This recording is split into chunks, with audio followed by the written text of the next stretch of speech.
মানুষ একা একা না, পৃথিবীতে সব জোড়ায় জোড়ায় তৈরি করেছি। উদ্ভিদের মধ্যে জোড়া তৈরি করেছি, প্রাণী জগতের মধ্যে জোড়া তৈরি করেছি। এই দুনিয়ার ভিতরে যা কিছু আছে, উদ্ভিদ হোক আর মানুষ হোক, প্রাণী জগৎ হোক, সবগুলিকে আমি আল্লাহ জোড়া বানাইছি। জোড়ায় জোড়ায় নর এবং নারী সবগুলির মধ্যে করে দিয়েছি, যাতে করে তোমরা তাদের কাছে শান্তি পাও।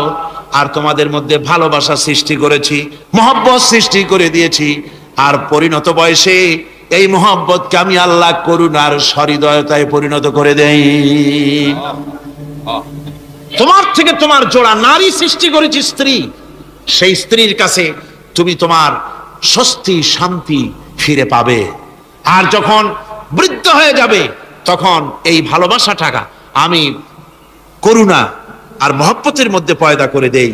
এর দ্বারা এই ভালোবাসা এবং মহব্বতের মাধ্যমে সন্তান সন্ততি পৃথিবীতে আসে, নাতি আসে, পৌত্র আসে, পৌত্রী আসে। এভাবে করে আত্মীয় স্বজন পরিবেষ্টিত অবস্থায় দুনিয়ায় মানব বংশ আমি এভাবে করে বৃদ্ধি করি। আর এরপরে মানব সৃষ্টি করে মানুষকে এক পরিবেশ সৃষ্টি করে দিয়ে তাকে কথা বলারও আমি ভাষা শিখিয়েছি। আল্লামাহুল বায়ান, মানুষকে আমি কি শিক্ষা দিয়েছি? কথা বলতে আমি শিক্ষা দিয়েছি। কথা বলার কারণেই মানুষ মানুষ, আর কথা বলতে পারে না বলে মানুষের সাথে পশুর সাথে এই বিরাট পার্থক্য। পশু কথা বলতে পারে না, মানুষ কথা বলতে পারে। কথা বলা হচ্ছে মানুষের একটা বিশেষ বৈশিষ্ট্য। আরে বায়ান শব্দের অর্থ শুধু কথা নয়, বায়ান শব্দের অর্থ হচ্ছে চেতনা, বুদ্ধি, অনুভূতি, প্রজ্ঞা, মেধা, চিন্তা, বিবেচনা, ইচ্ছা শক্তি, প্রতিরোধ শক্তি, এ সবগুলি বায়ানের ভিতরে সীমাবদ্ধ। যে আমি বায়ান শিক্ষা দিয়েছি, তার মানে এতগুলি জিনিস আমি তোমার মধ্যে আমি সৃষ্টি করে দিয়েছি মানুষের মধ্যে। এরপরে এ বায়ান একটি শিক্ষা। শিক্ষা বলতে বোঝায়, এই শিক্ষাটা আল্লাহ সবাইকে দিয়েছেন। মাছ সাঁতার কাটতে পারবে, পাখি আকাশে উঠতে পারবে। পাখিকে আল্লাহ ওড়ার ক্ষমতা দিয়েছেন। মুরগির বাচ্চা ডিমের থেকে বের করে পানির মধ্যে ছেড়ে দিবেন, ও সাঁতার কাটতে পারবে না। আপনি আমারে কোন মুরগির ডিমের ভিতরে মুরগির বাচ্চা, হাঁসের ডিমের ভিতরে হাঁসের বাচ্চা, সে কি করে বোঝে ডিমের কোন অংশ পাতলা? সেই অংশটা সে অপারেশন শুরু করে দেয়। সে কিন্তু সব জায়গায় ঠকায় না। ওই ডিমের পর্দার ভিতরে একটা অংশ আছে পাতলা, সামান্য পাতলা। সেই পাতলা অংশ সে ঠুক ঠুক করে একটুখানি অপারেশন করে, পর্দাটা ফেটে যায়, সেখান থেকে সে বেরিয়ে আসে। কে শিখালো যে এই জায়গায় ঠুক ঠুক করে আওয়াজ কর, বেরোতে পারবি? কে শিখালো? আল্লাহ পাক শিক্ষা দিয়েছেন। এটা বায়ানের অন্তর্গত। মানুষকে দিয়েছেন বায়ান, ওকে দিয়েছেন শিক্ষা।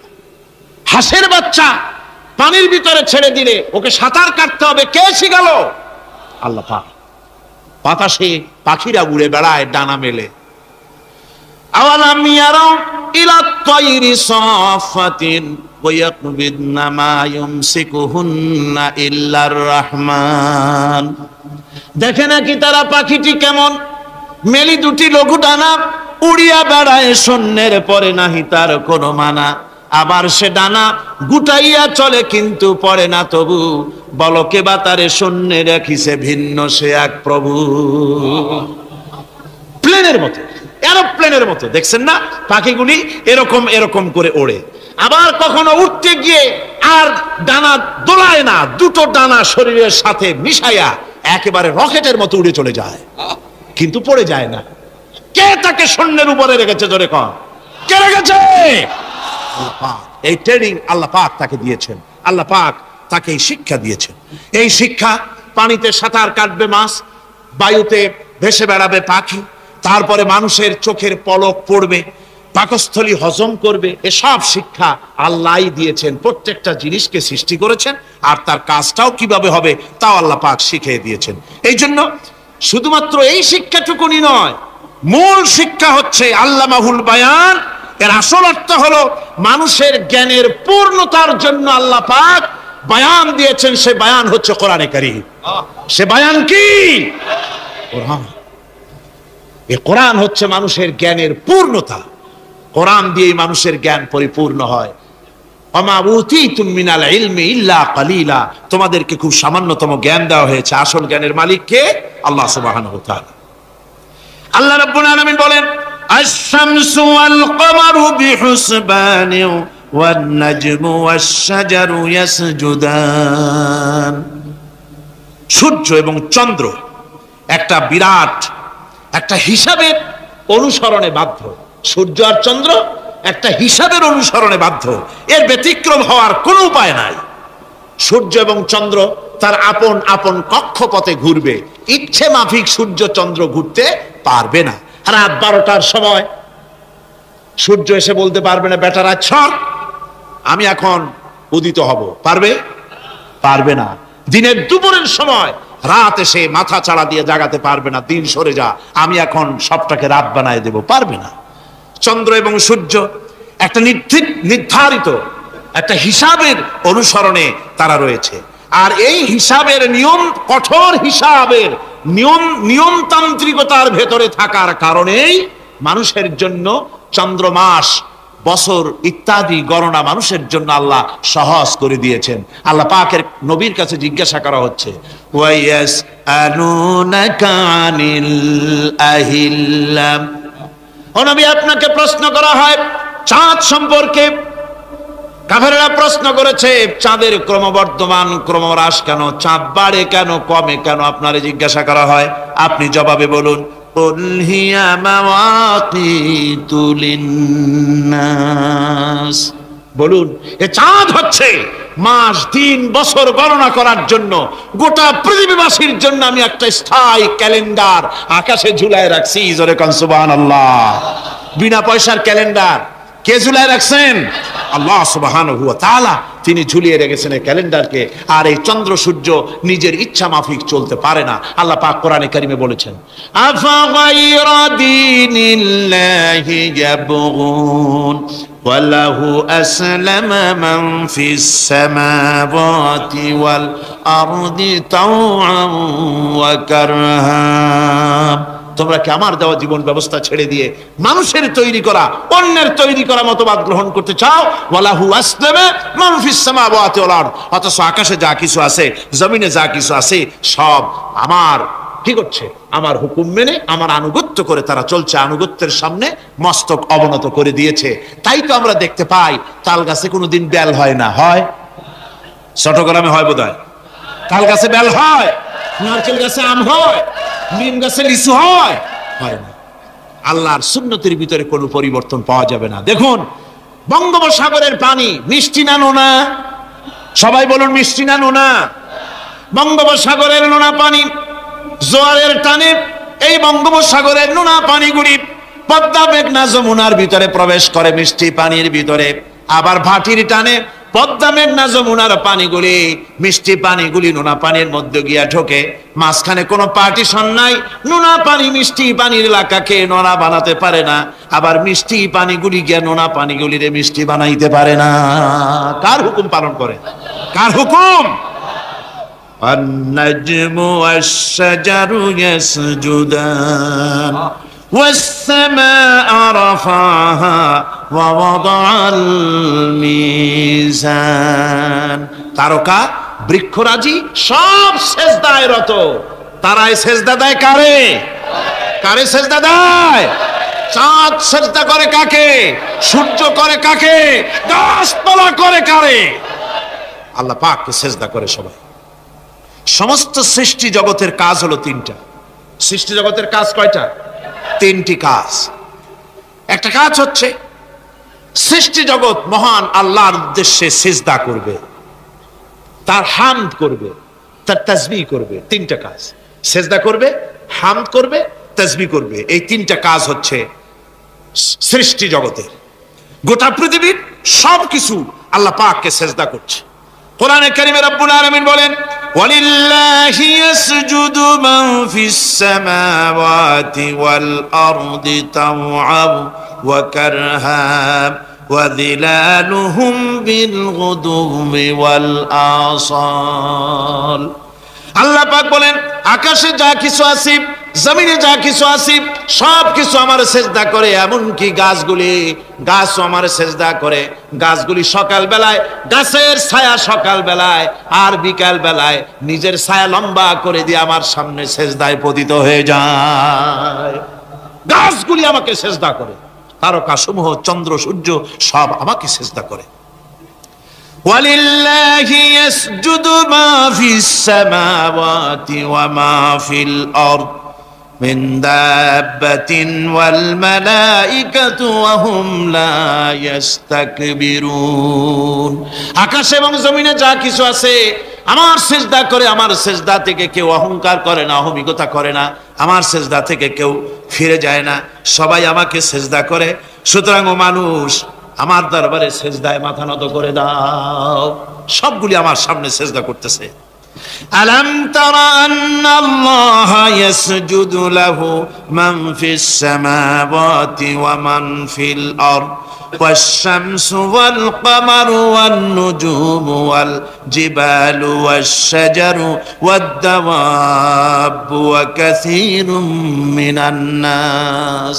আল্লাহ পাক বলছেন, আকাশ এবং জমিনে যা আছে সব আমাকে সেজদা করছে। চাঁদে, সূর্যতে, গাছপালায়, পাহাড় পর্বতে, সবকিছু, সমস্ত প্রাণী জগৎ পর্যন্ত, চতুষ্পদ জন্তুগুলি পর্যন্ত আমি আল্লাহকে সেজদা করে। সুবহানাল্লাহ, সুবহানাল্লাহ কোন?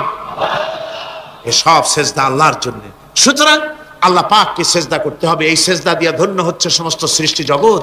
মানুষ শুধু আল্লাহ পাককে সেজদা করছে না, অনেক মানুষ সেজদা থেকে গাফেল। সেই জন্য গতকালও আমি আপনাদের সামনে বলেছিলাম, আল্লাহকে সেজদা দিবেন, সেজদাই বেশি মজা। সেজদাই যদি না দিতে পারলেন তাহলে দিবেনটা কি? আপনাকে সৃষ্টি করা হয়েছে সেজদার জন্য। মানুষ যেমন সেজদা দিতে পারে নাক দিয়া, কপাল দিয়া, হাত দিয়া, পা দিয়া, হাঁটু দিয়া, মানুষ যেমন সেজদা দিতে পারে মানে শরীর অঙ্গ প্রত্যঙ্গ দিয়ে, এইভাবে কিন্তু পৃথিবীর অন্য কোনো প্রাণী সেজদা দিতে পারে না। দেখুন না, আপনার বাড়ির একটা বিড়াল অথবা ছাগল অথবা গরু, ওরে নাক আর কপাল দিয়ে মানুষে যেমন সেজদা দেয়, ওই রকম সেজদা দেওয়াতে চেষ্টা করে, চারটা ঠ্যাং নিয়ে উল্টে পড়ে যাবে, সেজদা দিতে পারবে না। সেজদা নাক আর কপাল দিয়া সেজদার ব্যবস্থা আল্লাহ মানুষের জন্যই করেছেন। সুবহানাল্লাহ ওয়া বিহামদিহি। বেশি করে আল্লাহ পাককে সেজদা করতে হবে আর তাসবিহ করতে হবে। আল্লাহ পাকের তাসবিহ করবেন কার? ইউসাব্বিহু লিল্লাহি মা ফিস সামাওয়াতি ওয়া মা ফিল আরদ। সাব্বাহা ইউসাব্বিহু তাসবিহান। অতীতে তাসবিহ পড়েছে, বর্তমানে তাসবিহ পড়ছে, ভবিষ্যতেও তাসবিহ পড়বে। আল্লাহ যা আছে আকাশে, যা আছে জমিনে, তাসবিহ পড়বে কার? আল্লাহ পাকের তাসবিহ পড়বে। সুতরাং এই পৃথিবীতে যা আছে সব আল্লাহর তাসবিহ পড়ছে। আমরা বুঝি না, ওদের ভাষা বুঝি না। বাতাস তার শনশন রবে, পানি তার কুলুকুলু নাদে, পাতা পল্লবগুলি তার মর্মর রবে, পাখি তার কল কাকলিতে, ইত্যাদি যত রকমের শব্দ আমাদের কানে আসে, সমস্ত শব্দের মধ্যে আল্লাহর জিকির হয়, আমরা বুঝি না। কোরআনে কারীম এ কথাটা এভাবে বলছেন, ওয়া ইম মিন শাইইন ইল্লা ইউসাব্বিহু বিহামদিহি ওয়ালাকিন লা তাফকাহুনা তাসবিহাহুম। যা আছে পৃথিবীতে, আকাশে জমিনে, সব আমার তাসবিহ পড়ে, তোমরা বোঝো না। ওই ফাল্গুন মাসে, চৈত্র মাসে, বসন্তকালে গাছের ডালে ডালে কোকিল বসে ডাকে কুহু কুহু করে, তুমি শোনো কুহু কুহু, আসলে তো কুহু কুহু না, ওরা ডাকে আল্লাহু আল্লাহু। পড়েন সবাই, আল্লাহু আল্লাহু আল্লাহু আল্লাহু আল্লাহু। সব কিছু আল্লাহ পাকের জিকির করছে, আল্লাহর তাসবিহ করছে। والسماء رفعها ووضع الميزان ألا تطغوا في الميزان وأقيموا الوزن بالقسط ولا تخسروا الميزان। আকাশ মণ্ডলকে তিনি সুউচ্চ করে রেখেছেন এবং মানদণ্ডকে তিনি প্রতিষ্ঠিত করেছেন। সুতরাং মানদণ্ডকে বিপর্যস্ত করো না, মানদণ্ডকে প্রতিষ্ঠিত করো। আর পাল্লার দাড়িকে খবরদার বাঁকা করে দিও না। এই যে মিজান শব্দ আল্লাহ তিনটি আয়াতে, তিন জায়গায় আল্লাহ মিজান শব্দ ব্যবহার করলেন। এই মিজান হচ্ছে মানদণ্ড। এই মানদণ্ড কি? সূরা আল হাদীদের মধ্যে আল্লাহ পাক এটা আরো সুন্দর করে এখানে বলেছেন, লাকাদ আরসালনা رسلنا بالبينات وأنزلنا معهم الكتاب والميزان ليقوم الناس بالقسط। আমি রাসূলদেরকে, অবশ্যই আমি আমার রাসূলদের পৃথিবীতে প্রেরণ করেছি, তাদের সাথে দিয়েছি বাইয়িনাত, তাদের সাথে দিয়েছি কিতাব, আর তাদের সাথে দিয়েছি আমি মিজান। সমস্ত নবীদেরকে তিনটা জিনিস দেওয়া হয়েছে কোরআনে। এখানে বলা হচ্ছে কয়টা জিনিস? তিনটা। একটা হচ্ছে কিতাব, একটা হচ্ছে বাইয়িনাত, আর একটা হচ্ছে মিজান। বাইয়িনাত হচ্ছে যে সমস্ত দলিলের মাধ্যমে বোঝা যায় যে উনি আল্লাহর পয়গম্বর, এগুলি হচ্ছে বাইয়িনাত। আর কিতাব হচ্ছে আল্লাহর পক্ষ থেকে যে ওহীর মাধ্যমে যে কিতাব আসছে সেই কিতাব। আর মিজান হচ্ছে ন্যায় বিচার, সুষ্ঠু বিচার। এই সুষ্ঠু বিচার যা দিয়ে হক এবং বাতিলকে বোঝা যায়, এই ন্যায় বিচার, সুষ্ঠু বিচার কোরআনের মাধ্যমে আল্লাহ পাক নবীদেরকে দান করেছেন। সুতরাং এই পৃথিবীতে যদি আমরা শান্তি চাই, স্বস্তি চাই, আমরা যদি নিরাপত্তা চাই, তাহলে মিজান, জাস্টিস কায়েম করতে পারে কেবলমাত্র কোরআন। এই কোরআনের আইন অনুযায়ী জীবন পরিচালিত করতে পারলে আমরা দুনিয়ায় শান্তি পাবো। এমনকি আল্লাহ পাক সমস্ত ন্যায় বিচার শিখাইছেন। পরের হক কিভাবে আদায় করবেন, দরিদ্রের হক কিভাবে আদায় করবেন, এমনকি ওজন করতে গিয়ে আপনি যেন কোনো ক্রেতাকে না ঠকান, সে কথাও আল্লাহ বলেছেন। খবরদার দাড়ির পাল্লার দাড়িটাকে কখনো বাঁকা করো না, উল্টা পাল্টা করো না। একথা কোরআনে কারীমের মধ্যে আল্লাহ পাক পরিষ্কার করে আমাদের সামনে বলে দিলেন। আমার বন্ধুগণ, এরপরে সর্বশেষ আমি শেষ করে এনেছি আর মাত্র দুটি আয়াত আপনাদের সামনে বলে আমরা যাব আকর্ষণীয় মুনাজাতের দিকে ইনশাআল্লাহ। সবাই বলেন ইনশাআল্লাহ। আল্লাহ রাব্বুল আলামিন এবার বলেন, ওয়াল আরদা ওয়াদাহা লিল আনাম ফিহা ফাকিহাতু ওয়ান নাখলু যাতুল আকমাম। আল্লাহ পাক বলছেন পৃথিবীকে তিনি সমস্ত সৃষ্টির জন্য এই পৃথিবী বানিয়েছেন।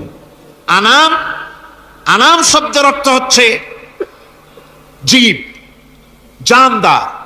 যত জানদার আছে সমস্ত জানদারদের জন্য আল্লাহ পাক এই পৃথিবীকে বানিয়েছেন। অর্থাৎ যাদের প্রাণ আছে, প্রাণী সময়ের জন্য আল্লাহ যা সৃষ্টি করেছেন সেটা হলো এই পৃথিবী। এই পৃথিবী ছাড়া অন্য কোথাও কোন প্রাণী বসবাসের উপযোগী করে আল্লাহ তৈরি করেন নাই। এই পৃথিবীটা কি আল্লাহ পাক প্রাণীদেরকে বসবাসের উপযোগী করে তৈরি করেছেন। তারপরে বলছেন পৃথিবী তো তৈরি করলাম, এরপরে আমি তাদের সমস্ত খাবার দাবারের ব্যবস্থাও করেছি। খেজুরগুলিকে আমি প্যাকেট করে তোমাদের সামনে দিয়েছি, আচ্ছাদন দিয়ে দিয়েছি। খেজুরের কথা এখানে বলা হয়েছে। শুধু খেজুর নয়, খেজুর, আঙ্গুর, বেদানা, আপেল, যত খাবার আমাদের সামনে আল্লাহ দিয়েছেন সমস্ত খাবারগুলি প্যাকেট করা। জোরে বলেন কি করা? প্যাকেট করা। কি মহব্বত করে আল্লাহ দিয়েছেন। কলা বলেন, তাল বলেন, বেল বলেন, সব খাবারগুলিকে আল্লাহ পাক প্যাকেট করে মানুষের সামনে হাজির করেছেন। কারণ ওয়ালাকাদ কাররামনা বানি আদমা, যেহেতু আদম সন্তানকে আমি সম্মানিত করেছি, তাই আদম সন্তানের সামনে, ভদ্র সম্মানিত মেহমানের সামনে যত খাবার দিলাম সব খাবারগুলিকে আমি গুছিয়ে সুন্দর করে সাজিয়ে আমি কভার করে তোমার সামনে পেশ করেছি। ওয়াল হাব্বুজুল আসফি ওয়ার রাইহান, এরপরে দানা দিয়েছি, ভুসি দিয়েছি। দানা হচ্ছে মানুষের খাবার, ভুসি হচ্ছে পশুর খাবার। এই মানুষের খাবার, পশুর খাবার সবকিছু আমি পরিবেশন করেছি। এরপর আল্লাহ বলছেন ফাবিআইয়ি আলা রাব্বিকুমা তুকাযযিবান। পড়েন ফাবিআইয়ি আলা রাব্বিকুমা তুকাযযিবান। আল্লাহ পাক বলছেন কোন নিয়ামতকে, তোমার প্রভুর কোন নিয়ামতকে অস্বীকার করতে পারো? আল্লাহর কোন নিয়ামতকে অস্বীকার করতে পারবে না। এভাবে হাজারো নিয়ামত দিয়ে আমি তোমাদেরকে সমৃদ্ধ করে। প্রিয় ভাই সব, হেদায়েত একটা ভিন্ন জিনিস। মুসলমানের ঘরে জন্মগ্রহণ করলেই মুসলমান হয় না, আবার কাফেরের ঘরে জন্মগ্রহণ করলেই কাফেরই থাকবে, তাও হয় না। দেখেন না, হযরতে ইব্রাহিম আলাইহিস সালামের পিতা ছিল মুশরিক, কাফের মুশরিকের ঘরে, মূর্তি পূজারীর ঘরে আল্লাহ পাঠালেন ইব্রাহিম খলিলুল্লাহ আলাইহিস সালাতু ওয়াস সালামকে। সুবহানাল্লাহ। আবার নূহ আলাইহিস সালাম আল্লাহর পয়গম্বর, তার ছেলে হয়ে গেল কাফের। ঠিক না? এই জন্য হেদায়েত এটি আল্লাহর দান। হেদায়েতটা কার দান? এই জন্য আল্লাহ রাব্বুল আলামিন কোরআনে কারীমের মধ্যে আমাদেরকে শিখিয়ে দিয়েছেন প্রতি রাকাতে আমরা যেন আল্লাহর কাছে হেদায়েত কামনা করি। ইহদিনাস সিরাতাল মুস্তাকিম। পড়েন ইহদিনাস সিরাতাল মুস্তাকিম সিরাতাল্লাযীনা আন'আমতা আলাইহিম গায়রিল মাগদুবি আলাইহিম ওয়ালাদ-দাল্লিন। আমিন। আয় আল্লাহ, তুমি আমাদেরকে হেদায়েত দাও, হেদায়েতের রাস্তা দেখাও, ওই পথ যে পথ নবিয়্যিন, সিদ্দিকীন, শুহাদা, সালেহীন তাদের পথ আমাদের দেখাও।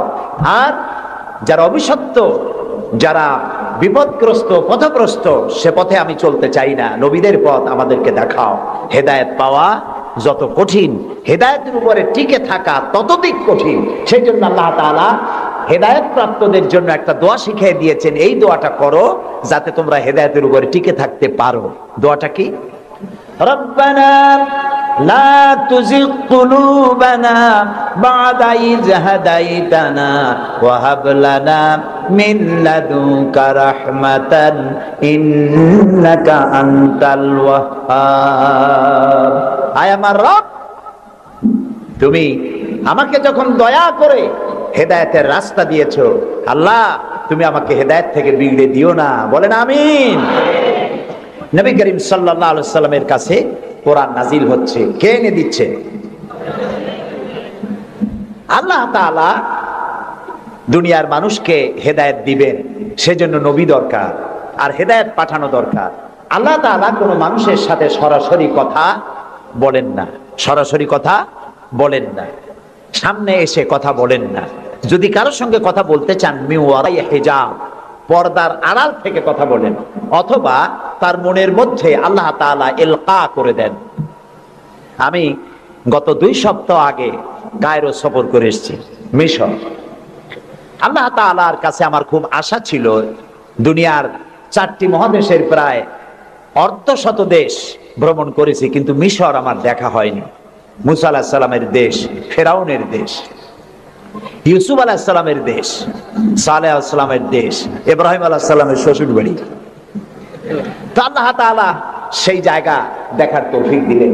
গেলাম সেই জায়গায়, কায়রো থেকে প্রায় 600 কিলোমিটার দূরে তুরে সায়না, যেখানে আল্লাহ মুসা আলাইহিস সালামের সাথে কথা বলেছিলেন। আমার জীবন ধন্য। আল্লাহ তাআলা সেই জায়গাটাও দেখালেন যেখানে আল্লাহ মুসা আলাইহিস সালামের সঙ্গে কথা বলেছেন। তো আল্লাহ তাআলা সরাসরি কথা বলেন, কিন্তু দেখা যায় না তাকে। এই কোরআন শরীফে আল্লাহ তাআলা কি সুন্দর করে বলেছেন, সূরা তাহার মধ্যে এসেছে, মুসা আলাইহিস সালাম তিনি যাচ্ছিলেন তার স্ত্রী পরিজন নিয়ে। স্ত্রী ছিলেন গর্ভবতী, আসন্ন প্রসবা, ডেলিভারি হবে, প্রচন্ড ঠান্ডা ছিল, এখন আগুনের প্রয়োজন। তিনি দূরে দেখতে পেলেন একটা গাছের উপরে যেন আগুন দেখা যায়। তিনি ছুটলেন সেই আগুনের পানে এবং বললেন, ফাকালা লি আহলিহিম কুসু ইন্নী আনাস্তু নারান লাআল্লি আতিকুম মিনহা বিকাবাসিন আও আজিদু আলান নারি হুদা। তোমরা এখানে অপেক্ষা করো, আমি তো এই আগুনের মতো কি একটা দেখতেছি, আমি ওখানে যাই, হয়তো আগুন আনতে পারবো, অথবা কোন একটা রাস্তা একটা কিছু পেয়ে যাবো। ফালাম্মা আতাহা নুদিয়া ইয়া মূসা ইন্নী আনা রাব্বুক ফাখলা নালাইক ইন্নাকা বিল ওয়াদিল মুকাদ্দাসি তুয়া। ও মূসা, যেটারে আগুন মনে করছো, এটা আগুন না, এটা আমি তোমার রব। ফাখলা নালাইক, জুতা খোলো, ইন্নাকা বিল ওয়াদিল মুকাদ্দাসি তুয়া, এটা হলো পবিত্র উপত্যকা। আমি যখন সেই পবিত্র উপত্যকায় গেছি, এদিকে তুরে সায়না, এদিকে আরেকটা পাহাড়, মাঝখানে 2 পাহাড়ের মাঝখানের সমতল ভূমিকে উপত্যকা বলা হয়। আমার এই আয়াত মনে পড়লো, সাথে সাথে জুতা খুলে ফেলে দিলাম। মুসা আলাইহিস সালামকে আল্লাহ বলেছেন, ফাখলা নালাইক, জুতা খোলো। আমি আমার সাথীরা জুতা খুলে এগিয়ে গেলাম। আমার এক সাথী ছিলেন চট্টগ্রাম ইন্টারন্যাশনাল ইসলামিক ইউনিভার্সিটির কোরআনিক সায়েন্সের চেয়ারম্যান অধ্যাপক গিয়াসউদ্দিন তালুকদার। তাকে আজান দিতে বললাম, তিনি আজান দিলেন ওয়াদের মুকাদ্দাসে। আজান দিয়ে সেখানে আমরা যোহরের নামাজ আদায় করলাম, যোহর আসর জামআন ওয়া কাসরান আদায় করে নিলাম। তারপরে চলে গেলাম সেই জায়গায় যেখানে আল্লাহ তাআলা কথা বলেছিলেন, সেই জায়গাটা এখনো আছে। সুবহানাল্লাহ। আল্লাহ তাআলা বলছেন, ওয়া নাখতারতুকা ফাসতামি' লিমা ইউহা। ও মুসা, আমি তোমাকে আমার জন্য বাছাই করছি। সুবহানাল্লাহ। আমি তোমাকে আমার জন্য বাছাই করেছি, এখন তুমি শোনো আমি কি বলি। ইন্নানি আনাল্লাহ, আমি আল্লাহ। সুবহানাল্লাহ, সুবহানাল্লাহ। আমি আল্লাহ, লা ইলাহা ইল্লা আনা, আমি ছাড়া কোনো ইলাহ নাই। ফাবুদনি ওয়া আকিমিস সালাতা লিযিকরি, অতএব আমার ইবাদত করো আর আমার শরণার্থে নামাজ কায়েম করো। সুবহানাল্লাহ। ওইখানে দেখলাম দুইটা ধর্মীয় প্রতিষ্ঠান, একটা হলো মসজিদ আর একটা হলো গির্জা, একদম গায়ে গায়ে লাগানো। দুনিয়ার ইহুদি খ্রিস্টান আর মুসলমানেরা এক জায়গায় নামাজ পড়তেছে আর যার যার মতো ইবাদত করতেছে, কোনো ঝগড়া নাই। ইহুদিরাও যাচ্ছে আর খ্রিস্টানেরও যাচ্ছে, মুসলমানেরও যাচ্ছে। আমি সেখানে একটা বক্তব্য রাখলাম, বললাম দুনিয়ার ঐক্য, কোন রাজনৈতিক ঐক্যে পৃথিবীর মানুষকে ঐক্য বানাতে পারবে না, ইসলাম দিয়ে ঐক্য করা যাবে, এটাই হলো তার প্রমাণ। পৃথিবীর শ্রেষ্ঠ জাতি এই তিনটি, মুসলমান, খ্রিস্টান, ইহুদি। এই সেরা পৃথিবীতে রাজত্বকারী, ক্ষমতা বিস্তারকারী শক্তি মিলিত হয়েছে ওয়াদে মুকাদ্দাসে। এই তিন শক্তি একত্রিত হয়ে আল্লাহর ইবাদত করতেছে, মারামারি নাই, কাটাকাটি নাই। সুতরাং ধর্মভিত্তিক ঐক্যই পৃথিবীকে শান্তির নিবাস বানাতে পারে। সেখান থেকে সে সফর কাহিনী অনেক লম্বা, আমি বই একটা লিখতেছি, আপনারা দোয়া করেন যেন সেটা বের করতে পারি। তারপরে চলে গেলাম মিউজিয়ামে, পিরামিড দেখলাম, নীল নদ দেখলাম, আল্লাহ দেখাইলেন। আমি যখন মিউজিয়ামে ঢুকেছি তখন আমাদের 70 পাউন্ড, মিশরীয় পাউন্ড, 70 পাউন্ড, 40 পাউন্ড টিকিট পারিট। যখন ভিতরে ঢুকলাম তখন শয়তানকে দেখার জন্য আরো অতিরিক্ত 80 পাউন্ড দেওয়া লাগবে। তা আমি চিন্তা করলাম যে পয়সা খরচ করা অপচয় হবে না, কারণ আল্লাহ তাআলা বলেছেন কুল সিরু ফিল আরদ ফানজুরু কাইফা কানা আকিবাতুল মুকাদ্দিবিন। আল্লাহ তাআলা বলেছেন আমার জমিন ভ্রমণ করো আর মহাসত্যের অস্বীকারীদের কি পরিণতি করেছি তা দেখো আর তার দ্বারা শিক্ষা গ্রহণ করো। কাজে আল্লাহ দেখতে কইছে, শয়তান দেখা দরকার। ভিতরে ঢুকে দেখলাম গ্লাসের বক্স, সেখানে মিস্টার ফিরাউন চিতই শুয়ে আছে। হায় আল্লাহ, আল্লাহ শুটকি বানাই থুইছে, কাপড় দিয়ে জড়ানো, পাও দুটো বাইর করা, হাত দুটো বাইর করা, ঘাটটা এত বড় লম্বা, এরকম চিকুন, কল্লাটা আছে, একটা দাঁত আছে মুখে, হাতে পায়ে কিছু নখও আছে, মাথায় কিছু চুলও আছে। হাজার হাজার বছর আগের লাশ। মুসা আলাইহিস সালামকে যখন তাড়ায় নিয়ে গেল লোহিত সাগরে, লোহিত সাগরের কিনারায় মুসা আলাইহিস সালাম বসেছিলেন তার উম্মতদের নিয়ে। ফেরাউন 3 দিক থেকে আক্রমণ করলো। এই কোরআন বর্ণনা, এটা কি কোরআন? আল্লাহ তাআলা বলছেন, ও নবী তুমি তো তখন সেখানে উপস্থিত ছিলে না যখন ফেরাউন তার দলবল নিয়ে মুসা আলাইহিস সালামকে তাড়া করেছিল সেই তুরে সায়নায়, তুমি উপস্থিত ছিলে না। আমি ওহী দিয়া, কোরআন দিয়া তোমাকে ইতিহাস জানাইছি। সুবহানাল্লাহ। সেই লোহিত সাগরের পারে গেলাম যেখানে তাকে ঘিরে ফেলানো হয়েছিল। মুসা আলাইহিস সালাম এবং তার সাথীরা বললেন, ইয়া মুসা ইন্না লামুদরাকুন, হে মুসা আমরা তো পাকড়াও হয়ে গেলাম, সারাশি আক্রমণ করা হয়েছে, আমাদেরকে পালাবার কোনো জায়গা নাই। মুসা আলাইহিস সালাম আল্লাহর পয়গম্বর। কার নবী? আল্লাহর পয়গম্বর। মুসা আলাইহিস সালাম বললেন, কাল্লা রব্বি সায়াহদিন, ভয় পাইও না, অবশ্যই আল্লাহ তাআলা আমাদেরকে পথ বের করে দেবেন। 3 দিকে কি শত্রু, 3 দিকে কি, আর একদিকে কি নদী না সাগর। আপনারা মনে করছেন নীল দরিয়া পার হয়েছে বুঝি মুসার তারা খায়া? সাগর, লোহিত সাগর, রেড সি। 3 দিকে শত্রু, একদিকে সাগর, পালাবার রাস্তা আছে। আল্লাহর পয়গম্বর বলছেন কোনো ভয় নাই, অবশ্যই রব্বি সায়াহদিন, অবশ্যই আল্লাহ আমাদের পথ বের করে দেবেন। আল্লাহ তাআলা খুশি হয়ে গেলেন। সুবহানাল্লাহ। আল্লাহ এটাই চান, আল্লাহ এটাই চান। বাপে করে কি, বাপে মায় ছোট্ট বাচ্চা দাঁড়ায় তো পড়ে যায়, ওঠে তো পড়ে, এই রকমের অবস্থায় টেবিলের পাশে খাড়া করে দেয়, দূরের থেকে হাত পাতে। বাপের ইচ্ছা কি যে লাভ দুক আর দাঁত ভাঙু? না, ওর সাহস দেওয়ার জন্য, ওর সাহস হোক সেই জন্য টেবিলের কোণায় দাঁড় করে দূরের থেকে হাত পাতে। যেটা সাহসী সে জাম করে পড়ে বাপের কোলে। আল্লাহ তাআলা বিপদের প্রান্তে দাঁড় করিয়েছেন, বিপদের বর্ডারে দাঁড় করাইয়া সাহস পরীক্ষা করছেন। সুবহানাল্লাহ। মুসা আলাইহিস সালাম সাহসের পরীক্ষায় পাশ করেছেন। আল্লাহ তাআলা হুকুম করলেন, তোমার আশা দিয়ে বাড়ি মারো, আঘাত দাও। আল্লাহ তাআলা সমুদ্রকে ভাগ করে দিলেন। সুবহানাল্লাহ। সমুদ্র ভাগ হয়ে গেল। এগুলি গল্প কি? কোরআন। কোরআন। সাগর ফেটে গেল। মুসা আলাইহিস সালাম আর তার দলবল নিয়ে সাগরের মাঝখানে চলে গেছেন। ফেরাউন তার দলবল নিয়ে এসে দেখে বাহ, এ তো ভালোই, রয়্যাল রোড। ও মনে করছে ওর বাজানের তৈরি করা রাস্তা। ওর সমস্ত সেনাবাহিনী নিয়ে নেমে পড়েছে। যেই না সাগরের মাঝখানে আসছে, মুসা আলাইহিস সালাম তার দলবল নিয়ে উপার চলে গেছেন। আল্লাহ হুকুম করলেন, যিনি হুকুম করেছিলেন সাগর ফেটে যা, মুসার জন্য রাস্তা বানায় দে, সেই আল্লাহ বললেন সাগর রাস্তা বন্ধ করে দে। রাস্তা বন্ধ হয়ে গেল। এখন ফেরাউন আর তার দলবল পানিতে চুপনি খাইতে খাইতে সাথের লোকেরা সব শেষ। এখন ফেরাউন একা সমুদ্রের ঢেউতে ডুবে আর ওঠে, পানি খেতে খেতে পেটটা পুটকা মাছের মতো মোটা হয়ে গেছে। দেখে যে জান আর টেকে না, নাক দিয়েও পানি পড়ে, কান দিয়েও পানি পড়ে। এখন বলছে আমান্তু, না না না না, হাফেজ নাই? হ্যাঁ, আমানাত বিহি বানু ইসরাইল, ঈমান আনলাম সেই আল্লাহর উপরে যে আল্লাহর উপর ঈমান আনছে বনি ইসরাইলেরা, তার উপর ঈমান আনলাম। আল্লাহ তাআলা বললেন আল আন, এখন ওয়াকাদ আসাইতা ক্বাবলু ওয়া কুনতা মিনাল মুফসিদিন। ও বলল আনা মিনাল মুসলিমিন। আল্লাহ আমি তো কলেমা পড়লাম আর তো মুসলমান হইলাম, এখনো সুবাও কে? আল্লাহ কয় এখন ওয়াকাদ আসাইতা ক্বাবলু, এর আগে তুমি আমার সাথে বিরোধিতা করেছো, বিদ্রোহ করেছো, আমার মানুষের উপর অত্যাচার করেছো, ওয়া কুনতা মিনাল মুফসিদিন, আর তুমি হচ্ছ সন্ত্রাসীর একজন বড় সন্ত্রাসী, বিপর্যয় সৃষ্টিকারী। শোনো ফেরাউন, আজকে আমি তোমারে শুধু মারবই না, আমি তোমাকে মৃত্যু দেব, আর তোমার আলিয়াউমা নুনাজ্জিকা বিবাদানিক, আমি তোমার শরীরকে হেফাজত করব। তোমার শরীর পানিতে পচবে না, পোকা মাকড়ে, জলচর প্রাণী, স্থলচর প্রাণী কেউ খাবে না, মাটিতেও তুই পচবি না, তোরে শুটকি বানায় রাখবো কিয়ামত পর্যন্ত। সেই আল্লাহ আছে না নাই? আছে না নাই? ওই আল্লাহ তাআলা বুশেরে শুটকি বানাইতে পারবে না? সুবহানাল্লাহ বলো।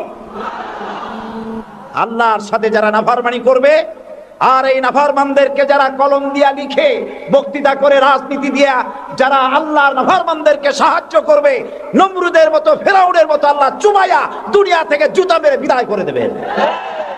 আল্লাহ রাব্বুল আলামিন বলেন ওয়ালাকাদ ইয়াসসারনাল কুরআনা লিযিকরি ফাহাল মিন মুদ্দাকির।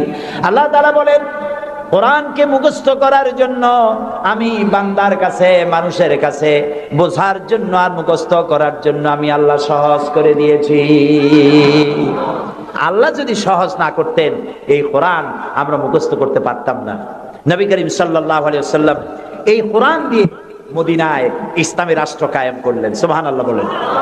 আমি কোরআন শরীফ তাবিজ লেখার জন্য আসে নাই।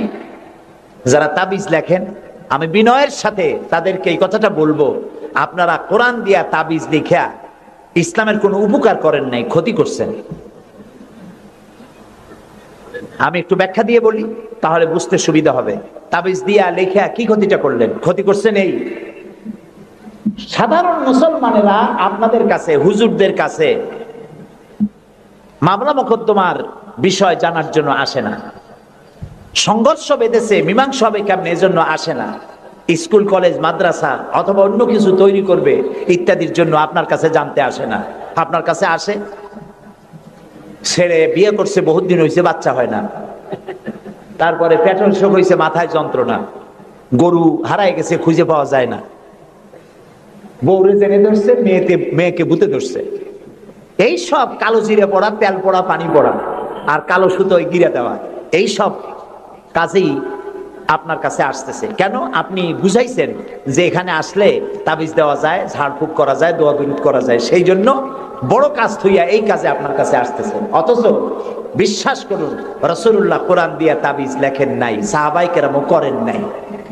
একজন সাহাবীও তাবিজ লিখেছেন এর দলিল যদি কারো জানা থাকে, মেহেরবানি করে আমাকে জানাবেন, আমি আপনার কাছে শিখবো। ঝাড়ফুঁক করেছেন রাসূলুল্লাহ নিজেও, ঝাড়ফুঁক করেছেন সাহাবায়ে কেরাম, কিন্তু তাবিজ লেখেন নাই। তাবিজ লিখে মানুষকে বোঝানো হয়েছে এটা তাবিজের কিতাব, কিন্তু তা নয়, এটা সংবিধান। সুবহানাল্লাহ বলেন। এটা কনস্টিটিউশন, এর মধ্যে অর্থনীতি, সমাজনীতি, রাজনীতি, ইতিহাস, ভূগোল কি নাই, কোরআনের মধ্যে সব আছে। সুবহানাল্লাহ। মুহাম্মদ রাসূলুল্লাহ, সবাই বলেন সাল্লাল্লাহু আলাইহি ওয়াসাল্লাম, তিনি মক্কি জিন্দেগিতে লোক তৈরি করলেন। আবু বকর, ওমর, ওসমান, আলী রিদওয়ানুল্লাহ তাআলা আলাইহিম আজমাইন, এই জাতীয় লোক তৈরি হয়ে গেল। কেন তৈরি হলো? দেখেন আল্লাহ কি বলেন। আল্লাহ রাব্বুল আলামিন বলেন, হুয়াল্লাযী আরসালা রাসূলাহু বিল হুদা ওয়া দীনিল হক লিইয়ুযহিরাহু আলাদ-দীনি কুল্লি ওয়া কাফা বিল্লাহি শাহীদা। আমি আমার রসুলকে প্রেরণ করেছি পৃথিবীতে, তিনি আল্লাহ যিনি তার রসুলকে পৃথিবীতে প্রেরণ করেছেন এই জন্য দ্বীনে হক আর সত্যের বিধান সহকারে পাঠিয়েছেন, যাতে করে পৃথিবীর মানব গোষ্ঠীর উপরে আল্লাহর আইনকে তিনি বিজয়ী করে দিতে পারেন। পৃথিবীতে কার আইন চালু হবে? বলেন সবে জোরে, আল্লাহর আইন। আল্লাহর আইন যতদিন ছিল শান্তিও ততদিন ছিল। নবী করিম সাল্লাল্লাহু আলাইহি ওয়াসাল্লাম মদিনায় গেলেন, মদিনায় গিয়ে তিনি কি হয়েছিলেন কন্ত? রাষ্ট্রপ্রধান। বলেন না কি হলেন? রাষ্ট্রপ্রধান, প্রেসিডেন্ট হলেন, রাষ্ট্রপতি হলেন। তার সংবিধান কি ছিল? কোরআন। এটা আইনের কিতাব। আপনি পড়ে দেখেন। আমি অনুরোধ করব, সাংবাদিক হন, সাহিত্যিক হন, কবি হন, আর ঔপন্যাসিক হন, রাজনীতিবিদ হন, আর ব্যবসায়ী হন, যে কোনো ব্যক্তি হন, কোরআনটারে বুঝুন। কোরআন তাবিজের কিতাব নয়। চুরি করলে, ডাকাতি করলে, জেনা করলে, ব্যভিচার করলে কি শাস্তি হবে, জুডিশিয়াল ল, ফৌজদারি দণ্ডবিধি কোরআনে আছে না নাই? এই যে সন্ত্রাস ছড়িয়ে পড়ছে সারা পৃথিবী, এই সন্ত্রাসীদের শাস্তি কি হওয়া উচিত তা কি কোরআনে আছে? আছে।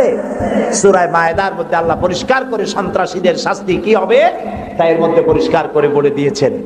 আপনি আমি মরে গেলে পরে আপনার আমার পরিত্যক্ত সম্পত্তি কে কতটুকুন পাবে তা ভাগ করে কোরআনে বলা আছে? বলা আছে। এমন কোন জিনিস নাই যা কোরআনে কারীমের মধ্যে আল্লাহ তাআলা স্পষ্ট করে ঘোষণা করেন নাই। আল্লাহ বলেছেন তিবিয়ানান লিকুল্লি শাই, সব কিছুকে খুলে খুলে আমি কোরআনের মধ্যে বলে দিয়েছি। বলেন সুবহানাল্লাহ। প্রিয় ভাই সব, কোরআন যেই মানবে, আজকে নিশ্চয়ই হিন্দু ভাইরাও আসছেন, আছে। আমরা মাহফিলে হিন্দু ভাইদেরকেও স্বাগত জানাই। কেন জানাই জানেন? কোরআন শরীফ শুধু মুসলমানদের জন্য নয়। আল্লাহ কি শুধু মুসলমানদের? বলেন আপনারা, আল্লাহ কিন্তু মুসলমানদের। আল্লাহ হচ্ছেন রব্বুল আলামিন, সকলের আল্লাহ। তো যিনি সকলের আল্লাহ, তার কোরআন হবে কি শুধু মুসলমানদের? কোরআন শরীফের শুরুতেই এর মাঝে আল্লাহ বলে দিয়েছেন হুদাল লিন্নাস, হুদাল লিন্নাস, হাদা বায়ানুল লিন্নাস। এটা গোটা বিশ্বের সমগ্র মানব মণ্ডলীর জন্য হেদায়েতের গ্রন্থ কোরআন। এই জন্য আমি যখন ইউরোপ আমেরিকায় যখন বক্তৃতা করি, তখন ইউরোপ আমেরিকায় বক্তব্য শোনার জন্য মাল্টি ন্যাশনাল পিপল আমার সামনে থাকে। খ্রিস্টান থাকে, ইহুদি থাকে, মুসলমান থাকে, হিন্দু থাকে। আমি আমার আলোচনায় বলি, আপনাদের মুসলমান হওয়ার দরকার নাই, কারণ আমার যে মুসলমান আছে তাই আমি সামলাইতে পারতেছি না।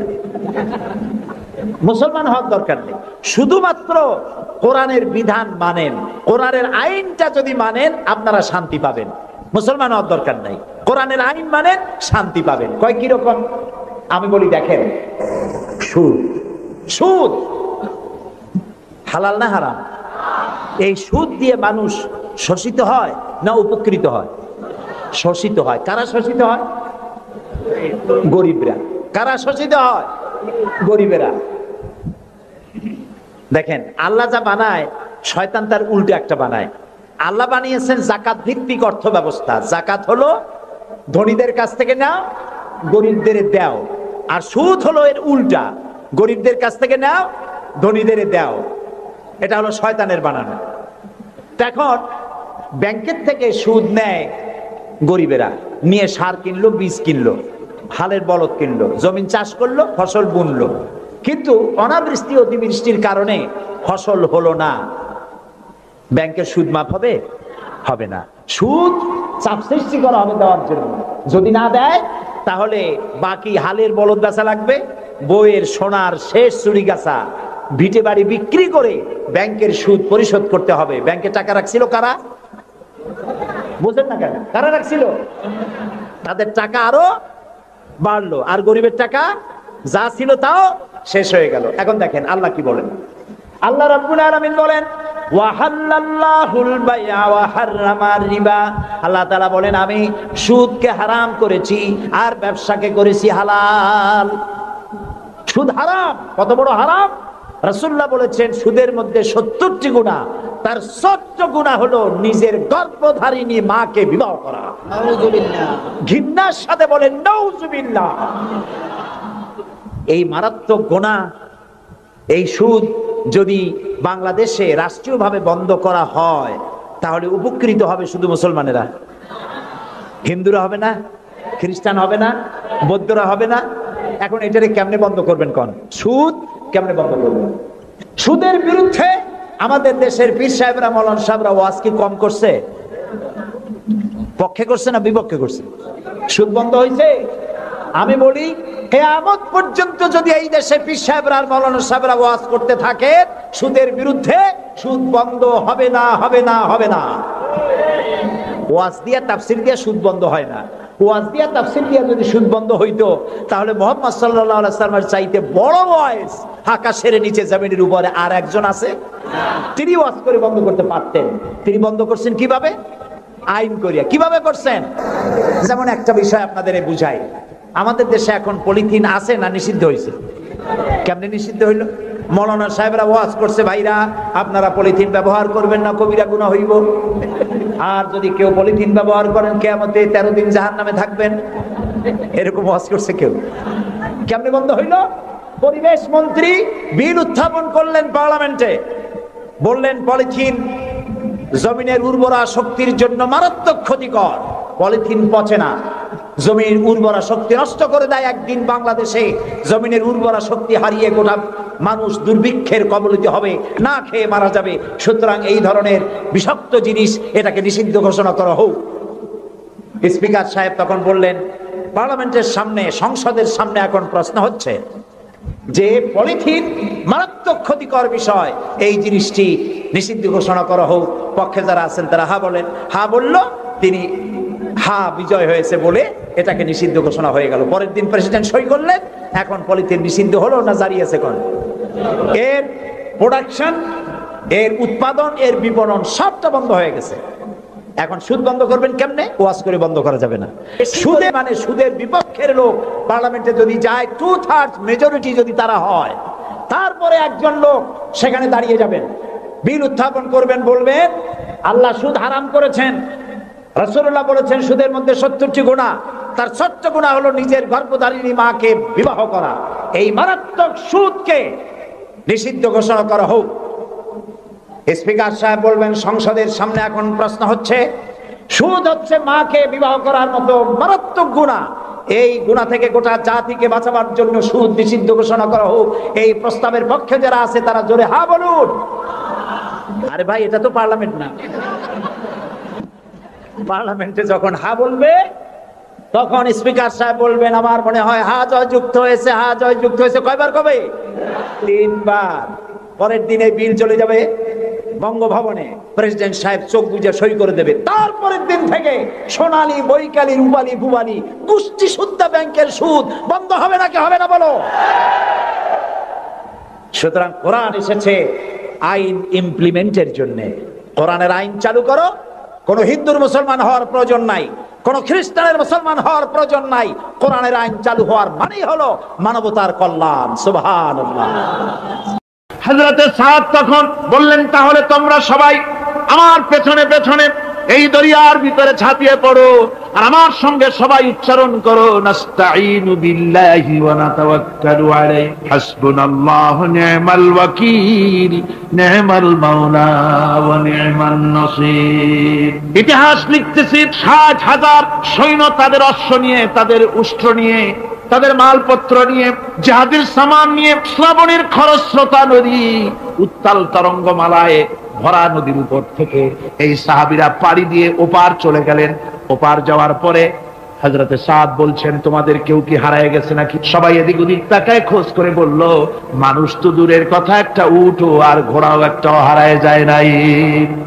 একজন বলল আমার একটা পেয়ালা, যে পেয়ালা আমি পানি পান করতাম, সেই পেয়ালাটা তুফানে ছিটকে কোথায় চলে গেছে, ওইটা হারায় গেছে। হযরতে সাদ বলেন মুজাহিদের কোন জিনিস দরিয়া নিতে পারে না, অবশ্যই তা ফেরত আসবে। এই কথা তিনি বলতেছিলেন, হঠাৎ করে দরিয়ার কিনারে একটা আওয়াজ হলো, দেখা গেল তুফানের ভিতরে সেই হারানো বাটিটা তাদের মধ্যে ফিরে এসেছে।